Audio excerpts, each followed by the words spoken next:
ಈ ಸಂಬಂಧನೆ ಕಡ್ಕೊಂಡು ಹೊರಟೋದ್ಮೇಲೆ ಇವಳ್ಗ ಮಗು ಜೊತೆ ಯಾವ ಸಂಬಂಧನೂ ಇಲ್ಲ ಅಂದ್ಮೇಲೆ ಮಗುಗೆ ಹೇಗನ್ನ ತಿನ್ನಿಸ್ತಾಳೆ? ಮೊದಲನೇ ತುತ್ತನ ತಿನ್ಸೋ ಅರ್ಹತೆ ಇವಳಿಗಿಲ್ಲ.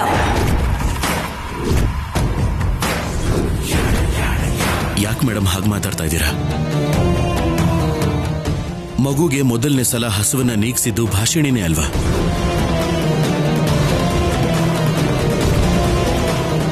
ತಾಯ್ತನವನ್ನ ಪರಿಚಯ ಮಾಡಿಸಿದ್ದು ಭಾಷಿಣಿನೇ. ದತ್ತು ತಗೊಂಡ್ಮೇಲೆ ಅಮ್ಮ ಆಗಿ ಬದಲಾಗಿದ್ದು ಕೂಡ ಭಾಷಿಣಿನೇ.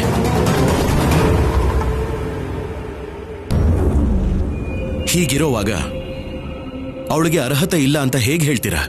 ನನಗೆ ಎದುರು ವಾದಿಸ್ತಿದ್ಯಾ? ಹುಟ್ಟಿದ ತಕ್ಷಣನೇ ಮಗುನ ಕಳ್ಕೊಂಡ್ಲಲ್ಲ, ಇಂಥ ದೌರ್ಭಾಗ್ಯವಂತಳ ಕೈಯಲ್ಲಿ ಹೇಗೋ ಅನ್ನ ತಿನ್ನಿಸ್ತೀಯಾ ನೀನು? ಇದೆಲ್ಲ ನನಗಿಷ್ಟ ಆಗೋದಿಲ್ಲ.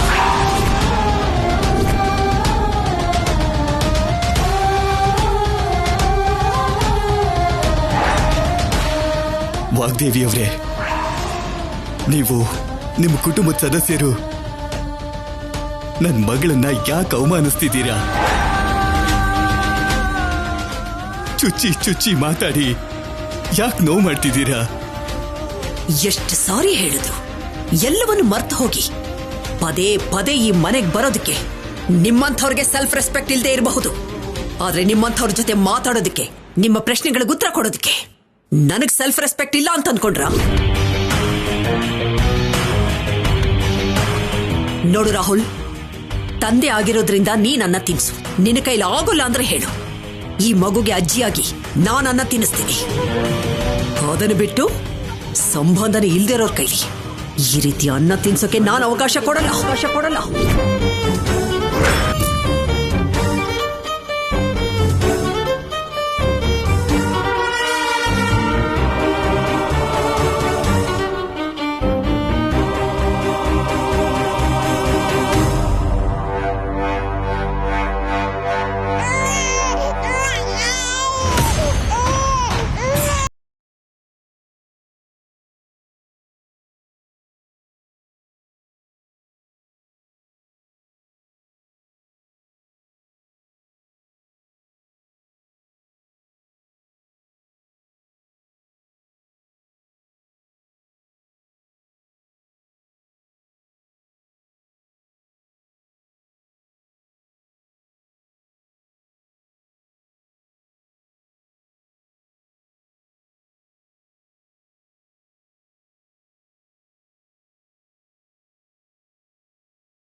ಒಳ್ಳೇದು ಬೇಡ ಅಂತ ನಾನು ಹೇಳ್ತಿದ್ದೀನಲ್ಲ.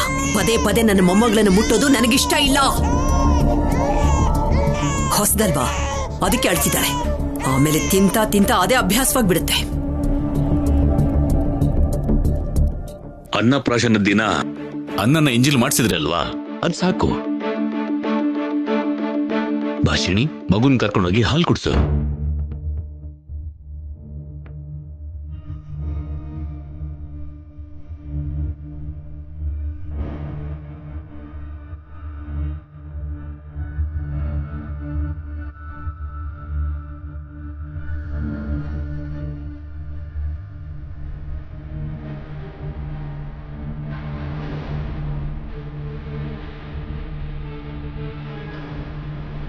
ಏನ್ ಮೇಡಮ್ ಇದು?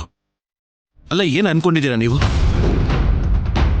ಮಗು ಅಂದ್ರೆ ಇಷ್ಟ ಅಂತಿದ್ದೀರಾ, ಆದ್ರೆ ಮಗುಗಿಂತ ನೀವೇ ಜಾಸ್ತಿ ಅಂತ ಪ್ರೂವ್ ಮಾಡ್ತಿದ್ದೀರಾ. ಏನು ನಾನ್ ಜಾಸ್ತಿ ಅಂದ್ರೆ? ಅರ್ಥೈಸ ಏನೇನು ಮಾತಾಡ್ಬೇಡ ರಾಹುಲ್. ಎಲ್ಲ ಅರ್ಥ ಮಾಡ್ಕೊಂಡೆ ಮಾತಾಡ್ತಾ ಇದ್ದೀನಿ ಮೇಡಮ್. ಹಸುವಿನ ಮುಂದೆ, ಅನ್ನದ ಮುಂದೆ ವಾದ ಯಾಕೆ?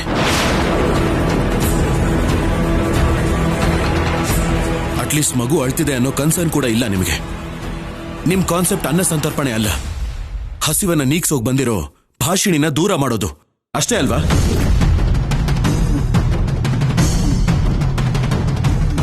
ಯಾಕೆ ಮೇಡಮ್ ಭಾಷಿಣಿನ ಮನೆಯಿಂದ ಕಳಿಸೋದಕ್ಕೆ ಒಂದಾದ್ಮೇಲೆ ಮತ್ತೊಂದು ನೀವೇನೋ ಒಂದು ಪ್ಲಾನ್ ಮಾಡ್ತಾನೆ ಇದ್ದೀರಲ್ಲ?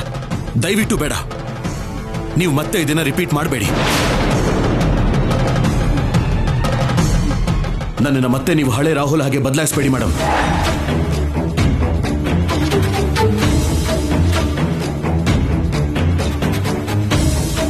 ನನಗೆ ನನ್ನ ಭಾಷಿಣಿ ಬೇಕು. ದಯವಿಟ್ಟು ನೀವು ದೂರ ಮಾಡಬೇಡಿ.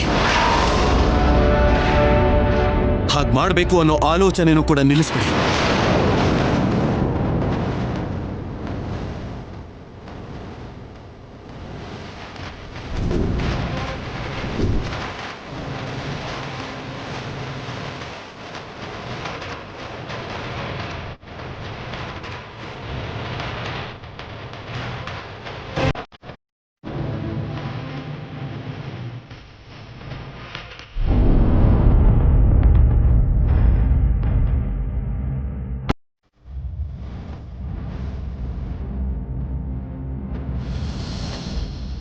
ಸುಮ್ನಿರಮ್ಮ, ಸುಮ್ಮನೆ ಇರು. ನನ್ನ ಮಗಳನ್ನ ಎಲ್ರ ಮುಂದೆ ಅವಮಾನ ಮಾಡೋದಕ್ಕೆ ಆ ವಾಗ್ದೇವಿಗೆ ಮನಸ್ಸಾದ್ರೂ ಹೇಗ್ ಬಂತು? ದೊಡ್ಡ ವ್ಯಕ್ತಿ ಅಂತ ಹೊಗಳಿಸ್ಕೊಳ್ತಾಳೆ ಹೊರತು ಒಂದು ಹೆಣ್ಣನ್ನ ಅಳಿಸೋದು ತಪ್ಪು ಅಂತ ಅವಳಿಗೆ ಗೊತ್ತಿಲ್ವೇನು? ಅವ್ರು ಎಷ್ಟೇ ಅಂದ್ರು ನನ್ನ ಮಗಳ ಮುಖ ನೋಡಿ ಸುಮ್ಮನೆ ಇರ್ತಿದ್ದೀನಿ. ಇವತ್ತಲ್ದೇ ಇದ್ರು ನಾಳೆ ಆದ್ರೂ ನನ್ನ ಮಗಳಿಗೋಸ್ಕರ ಬದಲಾಗ್ತಾರೆ ಅಂತ ನಂಬಿದ್ದೀನಿ ಅಪ್ಪ. ನೋಡು, ನೀನ್ ಮಾಡಿರೋ ಕೆಲ್ಸಕ್ಕೆ ನನ್ನ ಮಗಳು ಎಷ್ಟು ನೋವು ಪಡ್ತಿದ್ದಾಳೆ. ಎಲ್ರ ಮುಂದೆ ಎಷ್ಟು ಮಾತುಗಳನ್ನ ಕೇಳೋ ಹಾಗಾಯ್ತು. ಬಿಟ್ಬಿಡಿ ಅಪ್ಪ. ಇಲ್ಲಮ್ಮ, ನಾನು ಮಾಡಿರೋ ಪಾಪಕ್ಕೆ ಎಷ್ಟೇ ಬೈದ್ರೂ ತಪ್ಪಿಲ್ಲ. ದೂರ ಆದ ಮನೆಗೆ ವಾಪಸ್ ಬಂದು ಹತ್ರ ಆಗ್ತೀಯ ಅಂತ ಅನ್ಕೊಂಡ್ರೆ ನಿಮ್ಮ ಅತ್ತೆಗೆ ನೀನು ಶತ್ರು ಆಗ್ಬಿಟ್ಟಿದ್ಯಾ. ರಾಹುಲ್ ಅವರು ನಿನ್ನನ್ನ ಅರ್ಥ ಮಾಡ್ಕೊಂಡಿದ್ದಾರೆ ಅನ್ನೋ ತೃಪ್ತಿನ ಬಿಟ್ರೆ ನನ್ಗಿನ್ಯಾವ ಸಂತೋಷನೂ ಇಲ್ಲಮ್ಮ. ಅದು ಅವ್ರ ದೊಡ್ಡತನ, ನಮ್ಮ ಮಗಳು ಅದೃಷ್ಟ. ಆದ್ರೆ ವಾಗ್ದೇವಿಯವರು ಹುಟ್ಟಾನೆ ಮಗುನ ಕಳ್ಕೊಂಡ ದೌರ್ಭಾಗ್ಯವಂತಳು ಅಂತ ಅಂದಾಗ ನನ್ ಮನ್ಸಿಗೆ ತುಂಬಾನೇ ನೋವಾಯ್ತು ರೀ. ನಿನ್ನ ಮಗಳು ಸತ್ತಿಲ್ಲಮ್ಮ, ಬದುಕೇ ಇದ್ದಾಳೆ. ನನ್ನ ಮಗಳ ಜೀವನಕ್ಕೋಸ್ಕರ ನಾನೇ ಆ ಮಗುನ ದೂರ ಮಾಡ್ದೆ ಅಂತ ಹೇಳ್ಬೇಕು ಅನ್ನೋಷ್ಟು ಕೋಪ ಬಂದಿತ್ತು ನನಗೆ.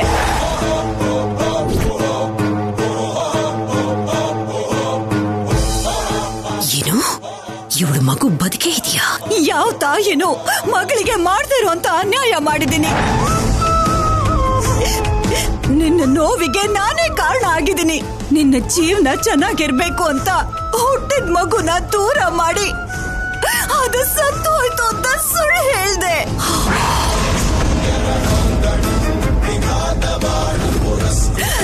ಆ ಪಾಪಕ್ಕೆ ಈ ಜನ್ಮ ಪೂರ್ತಿ ಕ್ಷಮಾಪಣೆ ಕೇಳಿದ್ರು ಕಡಿಮೆನೆ ತಾಯಿ. ಅಮ್ಮ ಪ್ಲೀಸ್ ಅಮ್ಮ, ಬಿಟ್ಬಿಡು. ಬದುಕಿರೋ ನನ್ ಮಗು ಬಗ್ಗೆ ಈ ಮನೇಲಿ ಮಾತಾಡ್ಬೇಡಮ್ಮ.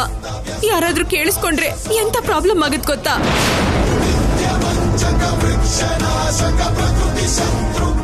ನಿಮ್ಮಮ್ಮನ್ಗಷ್ಟು ಬುದ್ಧಿ ಇದ್ದಿದ್ರೆ ನಿನಗೀ ಗತಿ ಯಾಕೆ ಬರ್ತಿತ್ತಮ್ಮ? ಹಳೇದನ್ನ ಬದಲಾಯಿಸೋದಕ್ಕೆ ಯಾರಿಂದನೂ ಆಗಲ್ಲ. ನೀನ್ ಈ ವಿಷಯದ ಬಗ್ಗೆ ಯಾರಿಗೂ ಹೇಳ್ಬೇಡಮ್ಮ. ಎಲ್ಲೂ ಮಾತಾಡಕ್ ಹೋಗ್ಬೇಡ. ಸಮಯ ಬಂದಾಗ ಆ ನಿಜಾನ ನಾನೇ ಹೇಳ್ತೀನಿ.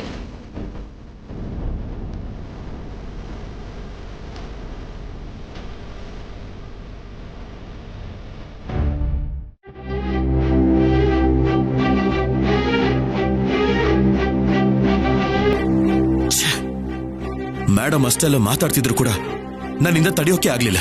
ಭಾಷಿಣಿ ಹೋದ್ಮೇಲೆ ರಿಯಾಕ್ಟ್ ಆದ್ನೇ ಹೊರತು ನಾನು ಮೊದಲೇ ಕಂಟ್ರೋಲ್ ಮಾಡ್ಕೊಂಡಿದ್ದಿದ್ರೆ ಖಂಡಿತ ಯಾವ ಪ್ರಾಬ್ಲಮು ಬರ್ತಾನೆ ಇರಲಿಲ್ಲ. ನನ್ನ ಸಂತೋಷಕ್ಕೋಸ್ಕರ ಏನ್ ಬೇಕಾದ್ರೂ ಮಾಡೋಕ್ ಸಿದ್ಧ ಆಗ್ತೀನಿ ಅಂತ ಹೇಳ್ತಿದ್ ಮೇಡಮ್, ಭಾಷಿಣಿ ವಿಷಯದಲ್ಲಿ ಮಾತ್ರ ಯಾಕೆ ಈ ರೀತಿಯಾಗಿ ಬಿಹೇವ್ ಮಾಡ್ತಿದ್ದಾರೆ? ಅಲ್ಲ, ಯಾಕೆ ಭಾಷಿಣಿಗೆ ನನ್ನ ಎದುರಿಗೆ ನೋವು ಕೊಡ್ತಿದ್ದಾರೆ? ಅಂದ್ರೆ ನೀನ್ ಇಲ್ದೇ ಇರೋವಾಗ ಗಳಿಸಿದ್ರೆ ಓಕೆನಾ? ನಾನಿದ್ರು ಇಲ್ದೇ ಇದ್ರು ಭಾಷಿಣಿ ಕಣ್ಣಲ್ಲಿ ನೀರು ಬರೋದಕ್ಕೆ ಅವಕಾಶನೇ ಇಲ್ಲ. ನಾನು ಒಪ್ಕೊಳ್ಳೋದು ಇಲ್ಲ. ಅದಕ್ಕೆ ಅಲ್ವಾ ನಾನು ಮೇಡಮ್ ಮೇಲೆ ಕೋಪ ಮಾಡ್ಕೊಂಡು ಬಂದಿದ್ದು. ಅಂದ್ರೆ ಏನು, ಭಾಷಿಣಿ ಕೇವಲ ಮೇಡಮ್ ಹೇಳಿದ ಮಾತುಗಳಿಂದ, ಮಾಡಿದ ಅವಮಾನದಿಂದ ನೋವು ಪಡ್ತಿದ್ದಾಳೆ ಅಂತ ನಿನ್ನ ಸ್ಟ್ರಾಂಗ್ ಫೀಲಿಂಗ? ಹೌದು, ಅದು ಸುಳ್ಳು. ನಿನ್ನ ಅಪನಂಬಿಕೆಯಿಂದಾನೆ ಭಾಷಿಣಿ ಈಗ ನೋವು ಅನುಭವಿಸ್ತಾ ಇದ್ದಾಳೆ. ಮದುವೆಯ ದಿವಸದಿಂದ ಹೊಟ್ಟೆಲಿರೋ ಮಗುಗೆ ತಂದೆ ನೀನೇ ಅಂತ ಲೇ, ನೀನ್ ನಂಬದೆ ಇದ್ದಿದ್ದಕ್ಕೆ ಕ್ಷಣ ಕ್ಷಣಕ್ಕೂ ಅವಳು ನರಕ ಯಾತನೆ ಅನುಭವಿಸ್ತಾ ಇದ್ದಾಳೆ. ಕೊನೆಗೆ ಮಗುನು ಕೂಡ ಅವಳು ದೂರ ಮಾಡ್ಕೊಳ್ಳು. 1 ವರ್ಷದಿಂದ ಭಾಷಿಣಿ ಬಾಯಿಂದ ಹೇಳಿದ ಮಾತುಗಳನ್ನ ಒಪ್ಪಿದಿದ್ರೆ, ಅದು ನಿಜ ಅಂತ ನಂಬಿದಿದ್ರೆ, ಅಲ್ಲ ಎಲ್ರು ಇವತ್ತು ಅವಳ ಕ್ಯಾರೆಕ್ಟರ್ನ ಅವಮಾನಿಸ್ತಿದ್ರ? ಇವತ್ತು ಮೇಡಮ್ ಮನ್ಸಲ್ಲೂ ಕೂಡ ಭಾಷಿಣಿ ಮೇಲಿರೋ ಅಭಿಪ್ರಾಯ ಬದಲಾಗೋದಕ್ಕೆ ಕಾರಣ ನೀನು. ನಿನ್ನ ನಂಬಿಕೆ ಇಲ್ದೇ ಇರೋ ಪ್ರೀತಿ. ಒಂದು ಹೆಣ್ಣಾಗಿ ಅಷ್ಟು ಓಪನ್ ಆಗಿ ಆ ಕಾಡಲ್ಲಿ ನಡೆದಿದ್ದ ವಿಷಯನ ಹೇಳ್ತಾ ಇದ್ರೆ ನನಗೆ ಗೊತ್ತಿಲ್ಲ ಅನ್ನೋದಕ್ಕೆ ನಿನ್ಗೇನಾದ್ರೂ ಸೆನ್ಸ್ ಇದೆಯಾ? ಹುಟ್ಟಿಸಿದ ಹಾಗೆ ಸತ್ತೋದ ಮಗುಗೆ ತಂದೆ ನೀನೆ ಅಂತ ಒಪ್ಕೊಳ್ಳೋದಕ್ಕೆ ಇದಕ್ಕಿಂತ ಬಲವಾದ ಸಾಕ್ಷಿ ಇನ್ನೇನೋ ಬೇಕು? ಸುಳ್ಳು ಹೇಳಿ ಮೋಸ ಮಾಡೋಳೆ ಆಗಿದ್ದಿದ್ರೆ ಇಷ್ಟೊತ್ತಿಗೆ ಅವಳ ಜೀವನ ಬೇರೆ ತರಾನೇ ಇರ್ತಿತ್ತು. ಹೀಗೆ ನಿನಗೋಸ್ಕರನೋ ನಿನ್ನ ಮಗುಗೋಸ್ಕರನೋ ಅವಮಾನ ಸಹಿಸ್ಕೊಳ್ತಾ ಬದುಕಬೇಕಾದ ಕರ್ಮ ಅವಳಿಗೆ ಬರ್ತಾ ಇರಲಿಲ್ಲ. ಇವತ್ತಿಗೂ ಕೂಡ ನೀನು ನಿಜಾನ ಅರ್ಥ ಮಾಡ್ಕೊಳ್ದೇ ಇದ್ರೆ ನಿನ್ನ ಬದುಕಿಗೆ ನಿಜವಾಗ್ಲೂ ಅರ್ಥನೇ ಇಲ್ಲ. ಪ್ರೀತಿ ಬಗ್ಗೆ ಮಾತಾಡೋ ಅರ್ಹತೆ ನಿನಗೆ ಈ ಜನ್ಮದಲ್ಲಿ ಬರೋದಿಲ್ಲ. ಭಾಷಿಣಿ ಮಾತುಗಳನ್ನ ನಂಬದೇ ಇರೋದಕ್ಕೆ ಕಾರಣ ಅದು ನಿಜಾನೋ ಸುಳ್ಳೋ ಅಂತ ಗೊತ್ತಿಲ್ಲದೆ ಇರೋ ಒಂದು ಭಯ. ಪಾರ್ಟಿಲಿ ಭಾಷಿಣಿ ಡ್ರಿಂಕ್ಸ್ ಮಾಡಿ ಡ್ಯಾನ್ಸ್ ಮಾಡಿ ಮರುದಿನ ಮರ್ತೋಗಿದ್ದೀನಿ ಅಂತ ಹೇಳ್ದಾಗ್ಲೇನೆ ನಾನು ಮಾಡಿ ತಪ್ಪೇನು ಅಂತ ನನಗೆ ಅರ್ಥ ಆಯ್ತು. ಆದ್ರೆ ಆವಾಗ ನಾನು ಅವಳು ಮುಂದೆ ನಿಜಾನ ಒಪ್ಕೊಳ್ಳೋದಕ್ಕಾಗ್ಲಿಲ್ಲ. ಈಗ ನಿನ್ನ ಮಾತನ್ನ ಕೇಳಿದ್ಮೇಲೆ ನನ್ನ ತಪ್ಪೇನು ಅಂತ ನನ್ನ ಕಣ್ಣಿಗೆ ಕಟ್ಟದ ಹಾಗೆ ಅರ್ಥ ಆಯ್ತು. ಅವತ್ತು ಕಾಡಲ್ಲಿ ನಡೆದಿದ್ದಲ್ಲ ನಿಜ. ದೂರವಾಗಿರೋ ಮಗುಗೆ ತಂದೆ ನಾನೇ. ಅದನ್ನ ನೀನೇ ಹೇಳ್ಕೊಳ್ಳೋದಲ್ಲ. ಹೋಗಿ ಎಲ್ರ ಮುಂದೆನೂ ಹೇಳು. ನಿನ್ನ ಭಾಷಿಣಿ ಕ್ಯಾರೆಕ್ಟರ್ ಬಗ್ಗೆ, ಅವಳ ಜೀವನದ ಮೇಲೆ ಬಿದ್ದಿರೋ ಕಪ್ಪು ಚುಕ್ಕೆ ಬಗ್ಗೆ ತಪ್ಪಾಗಿ ಅನ್ಕೊಂಡಿರೋ ಪ್ರತಿಯೊಬ್ಬರ ಮನಸ್ಸಲ್ಲೂ ಅವರೆಲ್ರಿಗೂ ಇರೋ ಅನುಮಾನನ ದೂರ ಮಾಡು. ಆಗ್ಲೇ ಭಾಷಿಣಿ ಅಂದ್ರೆ ಎಲ್ಲರಲ್ಲೂ ಮತ್ತೆ ಅವಳ ಬಗ್ಗೆ ಗೌರವ ಬರುತ್ತೆ. ನಿನ್ನ ಪ್ರೀತಿಗಿರೋ ದೊಡ್ಡತನ ಆಗ ಅರ್ಥ ಆಗತ್ತೆ.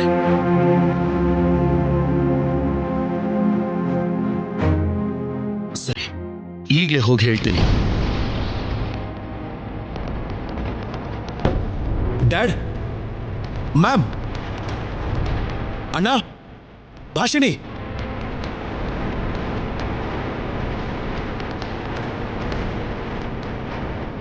ಏನಾಯ್ತು ರಾಹುಲ್? ಡ್ಯಾಡ್, ಮ್ಯಾಮ್ ಎಲ್ಲಿ? ಗೊತ್ತಿಲ್ಲ, ಹೊರಗಡೆ ಎಲ್ಲಾದ್ರೂ ಹೋಗಿರ್ಬೇಕು.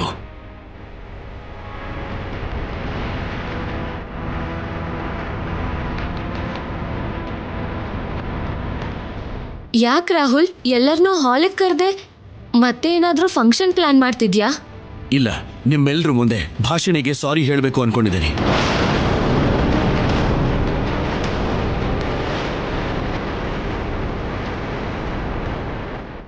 ನನಗ ಯಾಕೆ ರಾಹುಲ್ ಅವರೇ?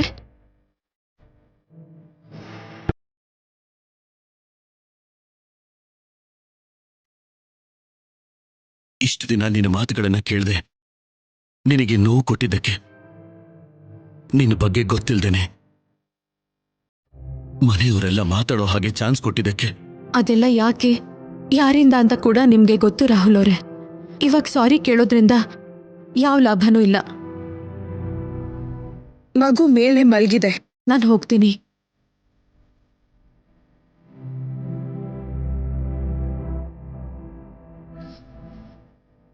ನಿನಗೋಸ್ಕರನೇ ಮತ್ತೆ ಬಂದಿದ್ದೀನಿ.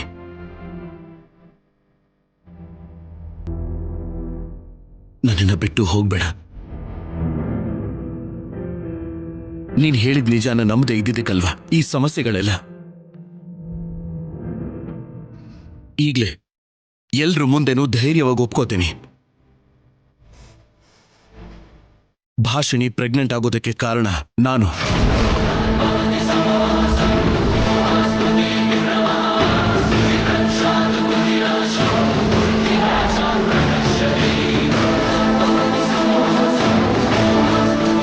ಒಂಬತ್ತು ತಿಂಗಳು ಅವಳು ಹೊತ್ತಿದ್ದು ನನ್ನ ರಕ್ತಾನೆ.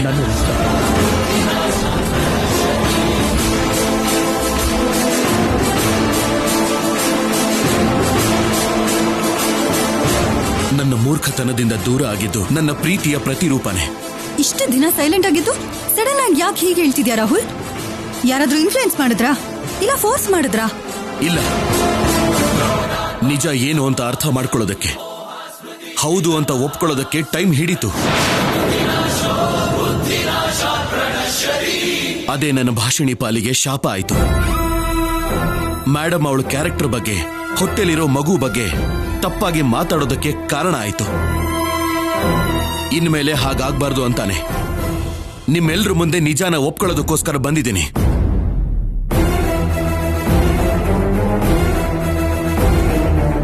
ನಾನು ಭಾಷಿಣಿ ಕಾಡಿಗೆ ಹೋಗಿದ್ದಾಗ ಅಲ್ಲಿ ಯಾವುದೋ ಹಣ್ಣನ್ನ ತಿಂದಿದ್ರಿಂದ ಮತ್ತಲ್ಲಿ ಮಾಡದೇ ಇರೋ ತಪ್ಪನ್ನ ಮಾಡಿದ್ವಿ.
ಇದು ಏನ್ ನಡೀತಿದೆ?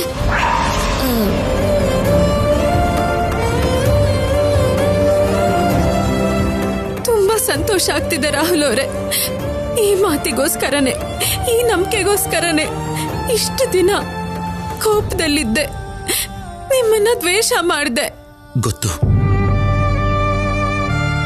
ಕನ್ವಿನ್ಸ್ ಮಾಡೋದಕ್ಕೆ ನಾನು ಟ್ರೈ ಮಾಡಿ ಫೇಲ್ ಆದವನು.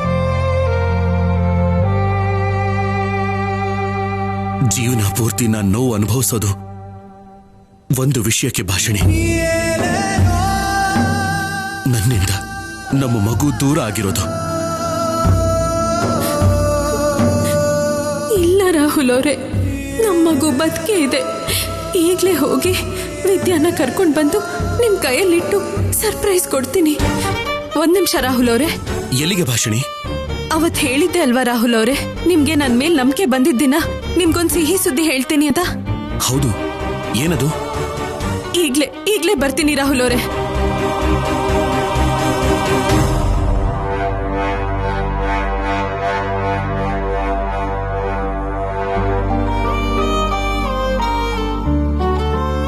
ರಾಹುಲ್, ನಂಬಿಕೆನ ನಿಜವಾದ ಪ್ರೀತಿಗೆ ಬುನಾದಿ ಅಂತ ನಿಮ್ ಪ್ರೀತಿನ ನೋಡ್ತಾ ಇದ್ರೆ ಅರ್ಥ ಆಗುತ್ತೆ. ರಾಹುಲ್, ಈ ಟೈಮಲ್ಲಿ ಮೇಡಮ್ ಕೂಡ ಇದ್ದಿದ್ರೆ ಅವ್ರ ಮನಸ್ಸಲ್ಲಿರೋ ಅನುಮಾನಗಳು ಕೂಡ ದೂರ ಆಗ್ತಿತ್ತು ಕಣೋ. ಬಂದ ಮೇಲೆ ಭಾಷಣಿನ ಕರ್ಕೊಂಡು ಹೋಗಿ ಮಾತಾಡ್ತೀನಿ ಡ್ಯಾಡ್. ಈ ಟೈಮಲ್ಲಿ ಮೇಡಮ್ ಎಲ್ಲಿಗೆ ಹೋದ್ರು?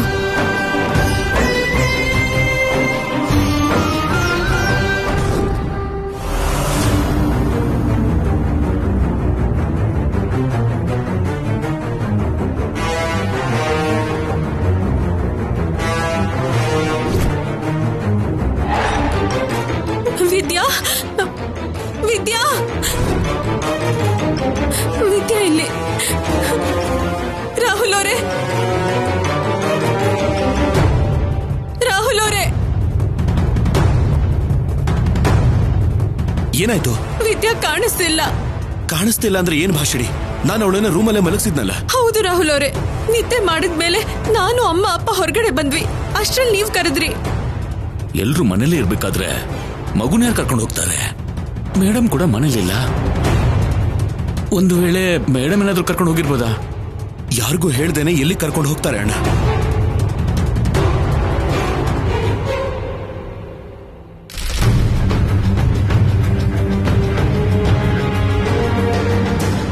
ಭಾಷಿಣಿಗೆ ಡೆಲಿವರಿ ಮಾಡಿದ ಡಾಕ್ಟರ್ ನೀವೇ ತಾನೆ? ಹೌದು ರೀ. ಹಾಗಿದ್ರೆ ಹುಟ್ಟಿದ ಮಗು ಏನಾಯ್ತು? ಸತ್ತೋಯ್ತು ರೀ. ಯಾವಾಗ? ಹುಟ್ಟಿದ ನಂತರನಾ ಅಥವಾ ಹುಟ್ಟೋದಕ್ಕೂ ಮುಂಚೆನಾ? ಹೊಟ್ಟೆಲೇ ಸತ್ತೋಗಿತ್ತು ಮೇಡಮ್. ಕಾರಣ? ಅಂದ್ರೆ ಆ ಹುಡುಗಿ ಪ್ರೆಗ್ನೆಂಟ್ ಆಗಿದ್ದಾಗ ತುಂಬಾ ಸ್ಟ್ರೆಸ್ ಫೀಲ್ ಆಗಿದ್ಲು. BP ಲೆವೆಲ್ಸು, ಹಾರ್ಮೋನ್ ಚೇಂಜಸ್ ಇಂದ ಹಾಗಾಯ್ತು. ಡಾಕ್ಟರ್ ಓದಿರೋದು ಟ್ರೀಟ್ಮೆಂಟ್ ಕೊಡಕ, ಇಲ್ಲ ಬುದ್ಧಿ ಇಲ್ದೇದವ್ರಿಗೆ ಸುಳ್ಳು ಹೇಳೋದಕ್ಕ? ಸುಳ್ಳೇನ್ರಿ, ನಡೆದಿದ್ದನ್ನ ಹೇಳಿದೀನಿ. ಇಷ್ಟಕ್ಕೂ ನನ್ನ ಕ್ವೆಶ್ಚನ್ ಮಾಡಕ್ಕೆ ನೀವ್ಯಾರು? ತಿಳ್ಕೊಂಡ್ರೆ ನಡಗ್ ಹೋಗ್ತೀಯಾ? ನಿನ್ನ ಪ್ರೊಫೆಷನ್ಗೆ ನಾನು ಮರ್ಯಾದೆ ಕೊಡ್ತಿರೋದಕ್ಕೆ ಎಲ್ಲ ಸಹಿಸ್ಕೊಂಡು ಕಂಟ್ರೋಲ್ ಮಾಡ್ಕೊಳ್ತಿದ್ದೀನಿ. ನಾನು ಯಾರು ಅಂತ ಗೊತ್ತಿಲ್ಲದೆ ಇರೋದ್ರಿಂದ ಇಷ್ಟು ಧೈರ್ಯವಾಗಿ ನನ್ನ ಮುಂದೆ ನಿಂತು ಬಾಯಿಗೆ ಬಂದ ಹಾಗೆ ಮಾತಾಡ್ತಿದ್ಯಾ? ಯಾರೀ ನೀವು? ವಾಗ್ದೇವಿ ಗ್ರೂಪ್ ಆಫ್ ಇನ್ಸ್ಟಿಟ್ಯೂಷನ್ ಮುಖ್ಯಸ್ಥೆ.